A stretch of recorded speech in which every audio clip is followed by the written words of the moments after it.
Bismillahirrahmanirrahim. Assalamualaikum warahmatullahi wabarakatuh. Alhamdulillahi wa syukurillah wa nikmatillah la haula wa la quwata illa billah. Pemirsa, kesempatan ini kita jumpa lagi dalam satu penjelasan tentang hal-hal yang bagus menjadi perhatian, menjadi pengertian, menjadi pemahaman, dan menjadi renungan untuk seluruh kaum muslimin di Indonesia dalam skala kerja Nusantara. Judul penyampaian kita pada hari ini adalah merancang kemenangan untuk memenangkan misi dan eksistensi umat Islam di Indonesia.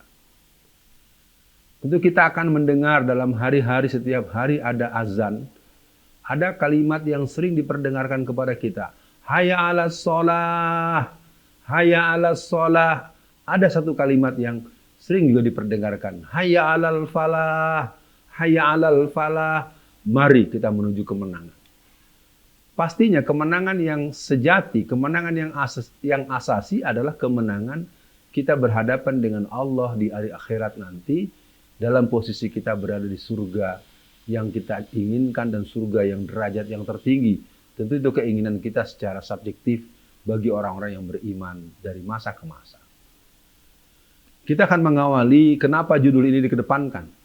Merancang kemenangan merupakan satu cara berpikir yang harus juga mulai bersebar secara nasional, bersebar secara global, bersebar ke hulu, ke hilir, atas, bawah, ke dalam, keluar, dan ke seluruh lini umat. Karena gerakan-gerakan musuh-musuh Islam itu kelihatan berjalan dengan sangat terbagi secara peran-peran. Maka untuk itu merancang kemenangan diawali dengan kesadaran apa yang sedang terjadi. Jadi ma'rifatul madaniyah, ma'rifatul zamaniyah, ma'rifatul hayat itu merupakan bagian yang harus dari awal kita pahami. Dalam ilmu manajemen dikenal dengan analisis SWOT. SWOT. Analisis SWOT. Dengan analisis SWOT seperti itu kita mendapatkan pengetahuan tentang potensi kita, tentang peluang kita, tentang ancaman kita, tentang hal-hal yang akan menguntungkan dan hal-hal yang akan membahayakan keberlangsungan daripada kerja-kerja keumatan dalam rangka memenangkan kemenangan dunia akhirat. Apa yang perlu kita lakukan agar kita sampai pada proses-proses merancang kemenangan itu? Maka yang pertama, kita harus memiliki diagnosis yang komprehensif, yang holistik, yang lengkap.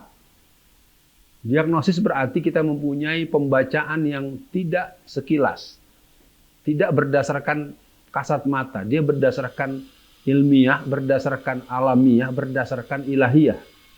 Jadi 3 cara kita melihat persoalan itu akan membantu kita untuk yang pertama memiliki diagnosa yang komprehensif.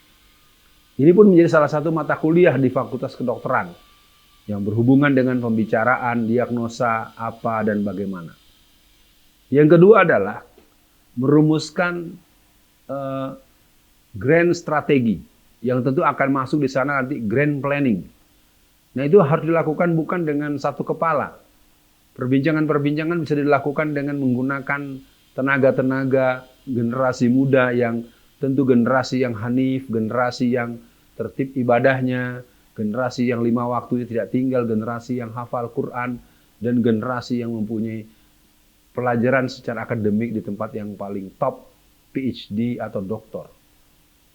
Tapi itu semua akan juga sangat positif ketika kita pertemukan dengan para angkatan muda yang mempunyai pengalaman berstruktur, yang empiris, yang secara teknis dia punya pengalaman panjang dan lama. Jadi orang yang belajar dari pengalaman, orang yang belajar dari kasus demi kasus yang dihadapi baik secara sosial maupun secara mekanik, itu nanti akan asik, akan kita bisa pertemukan dalam sebuah rancang kerja ke depan.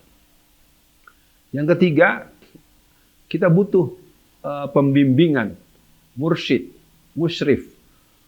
Adalah orang-orang yang berilmu, orang-orang yang ahli ibadah, orang-orang yang sudah sampai di batas-batas usia dewasa, usia 50, 60, 70, 80-an tahun, yang mana mereka punya kemampuan untuk memberikan nasihat-nasihat yang dibutuhkan, baik diminta maupun tidak diminta.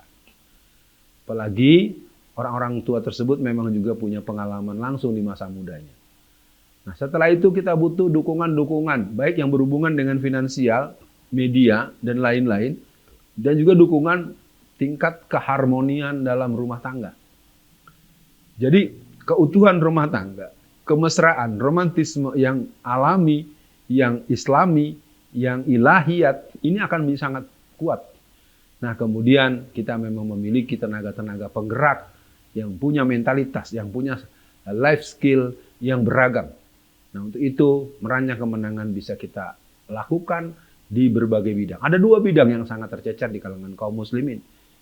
Saya sering katakan yang pertama adalah bidang pengembangan ekonomi dalam artian melahirkan manusia-manusia yang memiliki kemandirian secara finansial, yang mana mereka bisa punya orang-orang yang mampu mensejahterakan dirinya, keluarganya, dan orang-orang terdekat serta radius terluas yang bisa dia tempuh, yang bisa dia jangkau. Yang kedua adalah politik. Bicara politik berarti bicara seni mengelola kekuasaan. Nah, ini perlu kita dudukkan antara politik praktis, politik strategis, dan politik keumatan.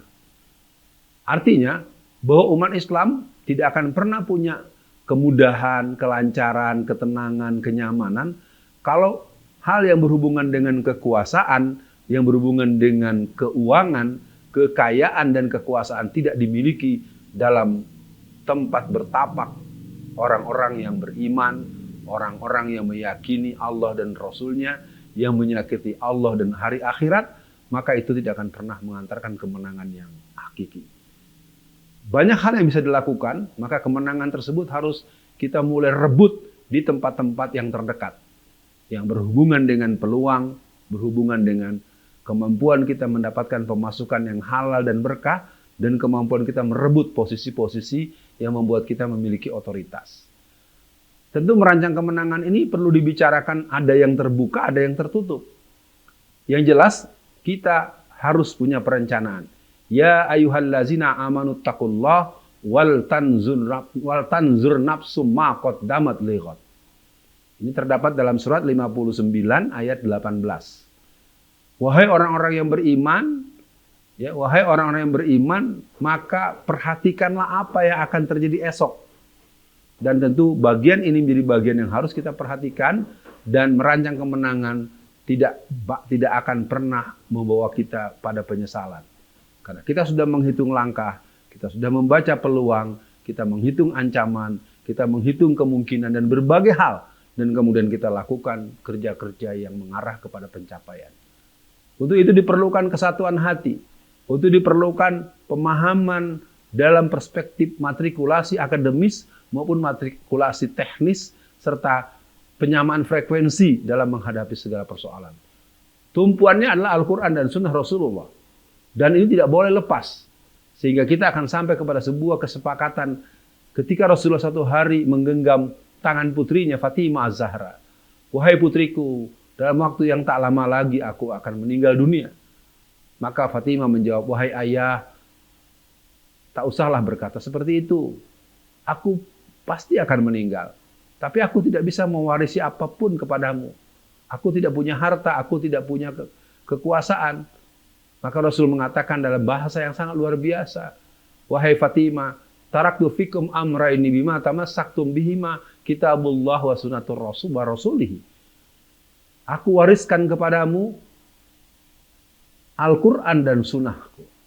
Peganglah kuat-kuat untuk menghadapi situasi zaman yang nanti akan sampai di masa yang akan terjadi oleh anak cucu kita. Merancang kemenangan adalah kewajiban bagi orang yang beriman untuk seluruh fase dan tahapan kehidupannya. Dan kita akan sampai pada kemenangan sejati dalam posisi husnul khatimah. Dan kita semua akan mendapatkan syafaatul uzma, syafaat dari Rasulullah, dan kita akan diantarkan oleh para malaikat, atau kita langsung mengerti kemana kita menuju surga yang telah disiapkan. Khairul laka minal ula. Inilah yang bisa disampaikan dalam penyampaian kali ini tentang merancang kemenangan. Menang, menang, menang adalah selalu akan dialami oleh orang beriman. Apapun situasinya, dia akan menang selama dia menyertakan Allah dari tahap persiapan, perencanaan, pelaksanaan, penuntasan, sampai penindaklanjutan. Semoga menjadi nilai yang bagus, bisa diserap dan bisa dimanfaatkan untuk kita semua. Seluruh angkatan muda Islam, dimanapun Anda berada, mari kita rebut kemenangan di semua bidang di mana kita berada. Sekian, Assalamualaikum warahmatullahi wabarakatuh.